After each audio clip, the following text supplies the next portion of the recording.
Hello doctor. என்னுடைய மகளுக்கு delivery ஆகி 1 மந்த் ஆச்சு. பேபி வந்து டெலிவரி டைம்ல வந்து 3 1/2 கிலோ இருந்தது. இப்போ இந்த 1 மாசம் தாண்டி இப்போ வெயிட் பார்க்கும்போதும், அந்த 3 1/2 கிலோவோ அல்லது 3 400 அந்த மாரி கொஞ்சம் கம்மியா தான் இருக்கே தவிர, எந்த விதமான இம்ப்ரூவ்மென்ட்டும் இல்ல. இதே நேரத்தில தாய்ப்பால் குடுக்குறதுல எந்த குறைவும் வைக்கிறதில்ல என் மக. தாய்ப்பால் வந்து இன்னும் சொல்லப்போனா அன்னைக்கு ஒரு 1/2 மணி நேரமோ, 3/4 மணி நேரத்துக்கு ஒரு வாட்டியாவது தாய்ப்பால் குடுத்துக்கிட்டே தான் இருக்கிறாங்க. அப்படி இருந்தும் ஏன் வெயிட் ஏறல? இப்படிங்கிறது தான் டாக்டர் என்னுடைய டவுட்டு.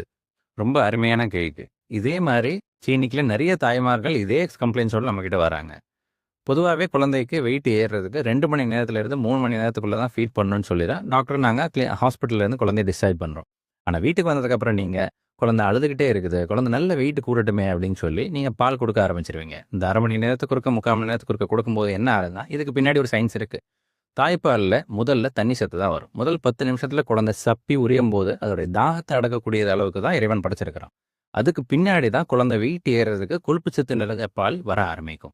நம்ம 1/2 மணி நேரத்துக்கு ஒருக்க குடுக்கும்போது என்ன ஆகுதுன்னா, குழந்தைக்கு பால சப்பி உரியிறதே ஒரு பெரிய வேலை.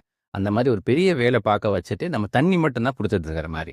இதே மாரி நம்ம ஒவ்வொரு நாள் பண்ணிக்கிட்டு இருக்கும்போது, அடுத்த நாள் பார்க்கும்போது குழந்தையோட எடை கண்டிப்பா குறைய தான் செய்யும்.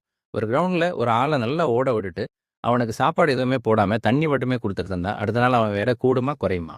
இப்ப நான் சொல்ற கான்செப்ட் உங்களுக்கு நல்லாவே புரியும்னு நெனைக்கிறேன். அதனால 2 மணி நேரத்திலேருந்து 3 மணி நேரத்துக்கு ஒருக்க தான் கண்டிப்பா பால் குடுக்கணும். அதுக்கு நடுவுல குழந்தை அழுதுகிட்டே இருந்ததுன்னா, குழந்தைய கையில தூக்கி வச்சு நடந்துட்டு, அந்த மாரி ஆறுதல் சொல்லிட்டு, குழந்தைய நல்லா போத்தி வச்சுட்டு, இந்த மாரியான மத்த விஷயங்கள் மட்டும் பண்ணா போதுமானது.